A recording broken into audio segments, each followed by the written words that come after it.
என் தங்கப்பிள்ளையே, இன்று இந்த வராகியானவள் உனக்கு ஒரு சத்திய வாக்கினை கொண்டு வந்திருக்கின்றேன். அம்மா, அப்படி என்ன சத்திய வாக்கினை நமக்கு தரப்போகின்றாள் என்று யோசிக்கின்றாய் அல்லவா? என் பிள்ளையே, உன்னுடைய வாழ்க்கையில் உன்னை சூழ்ந்து கொண்டிருக்கின்ற ஒரு போலியான உறவு உன்னை விட்டு விலகி ஒரு உண்மையான உறவு உன் வாழ்க்கையில் வரப்போகின்றது. போலியான உறவுக்கும் உண்மையான உறவுக்கும் வித்தியாசம் தெரியாமல் தவித்து கொண்டிருந்த என்னுடைய பிள்ளை, சில நாட்களாக நீ இந்த வாழ்க்கையில் அனுபவித்து கொண்டிருக்கின்ற பிரச்சனைகளினால் யார் யார் நம் வாழ்க்கையில் என்ன விஷயங்களை நடத்துகிறார்கள் என்பதனை சரியாக நீ புரிந்து கொள்ள தொடங்கிவிட்டாய். எல்லோரை பற்றிய எண்ணங்களும் போலியானது என்பதனை உணரத் தொடங்கிவிட்டாய். ஆனாலும் சில உண்மையான எண்ணங்களை கொண்டவர்கள், சில உண்மையான அன்பினை கொண்டவர்களும் வாழ்க்கையில் இருக்கிறார்கள் என்பது உனக்கு சற்று புரிய தொடங்கி இருக்கின்றது. அதனாலோ என்னவோ என் பிள்ளை, அம்மா, உண்மையானவர்களை மட்டும் என் அருகில் வைத்துவிட்டு போலியானவர்களை நீ விலக்கி வைத்துவிடு. எனக்கு உண்மையாக இருக்கின்றவர் ஒருவர் இருந்தால் கூட போதும். பொய்யாக நடிக்கின்றவர்கள் 10 பேர் சுற்றி வருகின்றார்கள். என் பிள்ளை, இதுபோன்று நீ வேதனைப்படுகின்ற நேரத்தில் உன் வராகியானவள் உனக்கு இந்த நல்ல விஷயத்தை சொல்வதற்காக வந்திருக்கின்றேன். என் குழந்தையே, உனக்கு இது போன்ற கொடுமைகளை செய்து கொண்டிருப்பவர்கள், உன்னிடத்தில் தேவையில்லாமல் நடித்து கொண்டிருப்பவர்கள் எல்லாம் காரணம் இல்லாமல் எதுவும் செய்யவில்லை. எல்லோருக்குமே ஒரு காரணம் இருக்கின்றது. அது என்ன தெரியுமா? அவரவர் காரியத்திற்காக உன்னை பயன்படுத்த அவர்கள் நினைக்கின்றார்கள். அவர்களுக்கு தேவை என்றவுடன் உன்னை பயன்படுத்தி கொண்டு, அவர்களுக்கு தேவையில்லை என்றவுடன் உன்னை ஒதுக்கி வைப்பதுமாக இருந்து கொண்டிருக்கின்றார்கள். இப்படி அவர்கள் தன்னுடைய சுயநலத்திற்காகத்தான் உன்னை பயன்படுத்தி இருக்கின்றார்கள் என்பது உனக்கு தெரிய வரும் பொழுது இந்த வாழ்க்கையில் பாதி தூரத்தை நீ கடந்து வந்து விட்டாய். என் தங்கமே, இப்படி ஒவ்வொரு நாளும் இந்த வாழ்க்கையில் நீ கடந்து வருகின்ற பாதைகள் எல்லாமே இது போன்ற போலிகளை தாண்டி வரும் பொழுது உன்னுடைய மனது படுகின்ற பாடு என்னவென்பதை உன் தாயானவள் நான் நன்கு அறிவேன். என் பிள்ளை, எத்தனைதான் விஷயங்களில் நீ உன்னுடைய மனதைரியத்தை இழக்காமல் இருந்தாலும் இது போன்று உடன் இருந்து கொண்டு நல்லவர்கள் போல பேசிவிட்டு அதன் பிறகு தன்னை வாழ்க்கையில் கெட்டவர்களாக சித்தரிப்பவர்கள் ஏராளம்.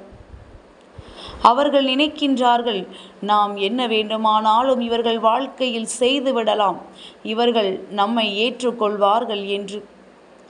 தன்னை கெட்டவன் என்று எப்பொழுது வெளியில் தெரிகின்றதோ அப்பொழுது ஆடுவார்கள் ஒரு நாடகம்.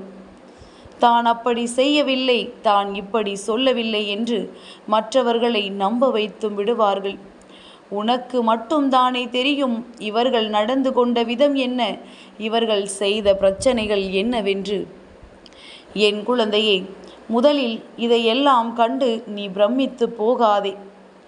இங்கிருக்கின்ற மனிதர்கள் எல்லோருமே அடுத்தவர்கள் வாழ்க்கையில் என்ன கஷ்டங்களை கொடுக்க வேண்டும் என்றுதான் பெரிதாக நினைக்கின்றார்களே தவிர, யாருக்கும் ஏதேனும் பிரச்சனைகள் என்றால் ஓடி வந்து கை கொடுக்க யாரும் இல்லை.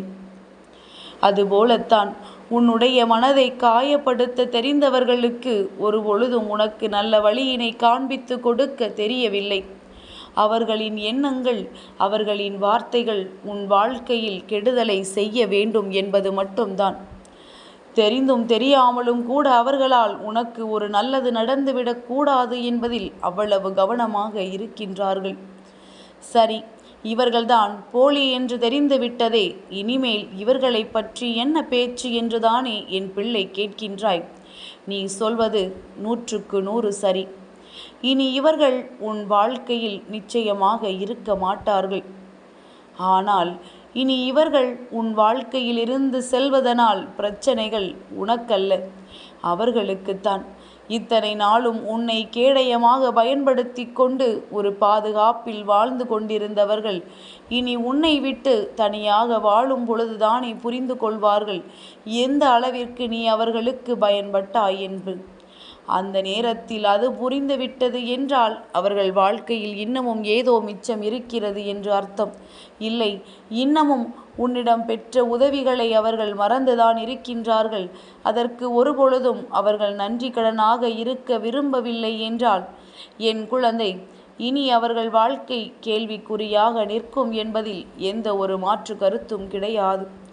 என் பிள்ளை, உன்னுடைய மனதில் இருக்கின்ற எண்ணத்தை நான் சொல்லவா? அம்மா, யாருமே இந்த வாழ்க்கையில் எனக்கு வேண்டாம். நான் தனியாகவே இருந்து விடுகின்றேன். ஒவ்வொருவரும் ஒவ்வொரு விதமாக நடிக்கும் பொழுது மனது படுகின்ற பாடு என்னவென்பதை வெளியில் சொல்லிவிட முடியவில்லை. யாரேனும் ஒரே ஒருவர் ஒரு உண்மையான அன்பினை எனக்கு கொடுத்தால் போதும். என்னுடைய கஷ்டங்களை பெரிதாக பகிர்ந்து கொள்ளாவிட்டாலும் என்னுடைய சந்தோஷத்தையாவது அவர்கள் பகிர்ந்து கொள்ளட்டும்.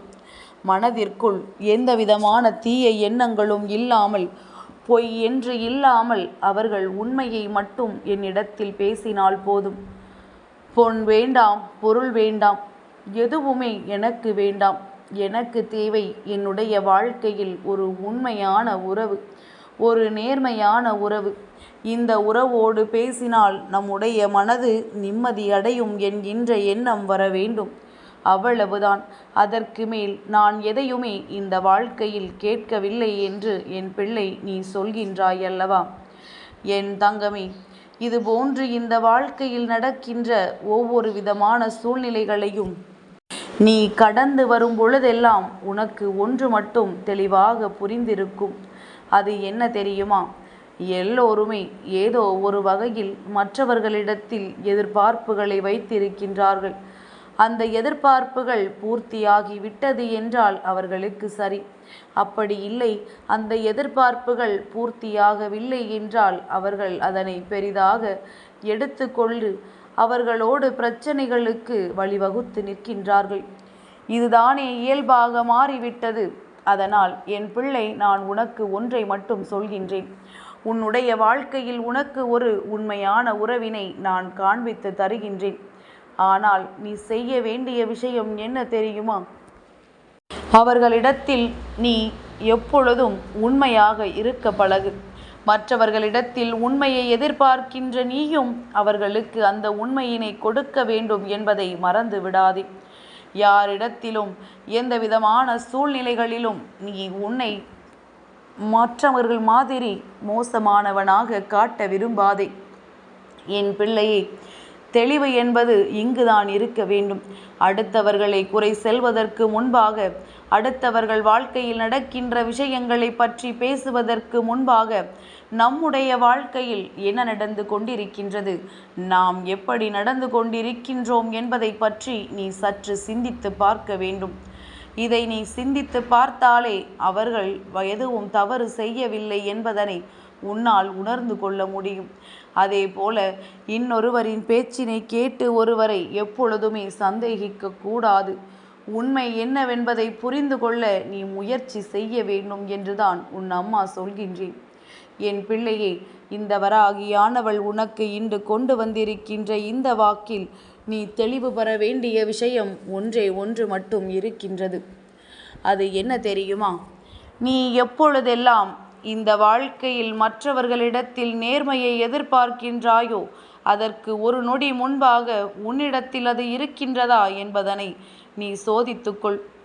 அடுத்தவர்களை குறை சொல்வதற்கு முன்பாக உன்னிடத்தில் ஏதேனும் குறை இருக்கின்றதா என்று ஒரு நொடி சிந்தித்துப்பார். இப்படி எல்லாவற்றிற்கும் மேலாக இந்த வாழ்க்கையில் உனக்கு நடப்பது எல்லாமே சரியாகத்தான் நடக்கப் போகின்றது என்பதனை நீ புரிந்து கொண்டு அதற்கு ஏற்றாற்போல நல்லபடியாக நீயும் உன்னுடைய செயல்களை செய்தால் போதும். எல்லாமே உனக்கு நல்லபடியாக மாறிவிடும். நீ நினைத்தது போல இந்த வாழ்க்கை மாறிவிடும். எதிர்பார்ப்புகளை குறைத்துக்கொள், ஆசைகளை குறைத்துக்கொள். தற்றவை எல்லாமே தானாகவே உன்னை வந்து சேர்ந்துவிடும் என்பதனை நீ உணர்ந்து கொள்வாய். போலி விலகி உண்மை உன்னை நெருங்கும் நேரம் இனி உன் வாழ்க்கை என்றுமே சந்தோஷமாக மட்டுமே இருக்கும். என் தங்கப்பிள்ளைக்கு இந்த வராகி அம்மாவினுடைய ஆசீர்வாதங்கள் எப்பொழுதும் உண்டு.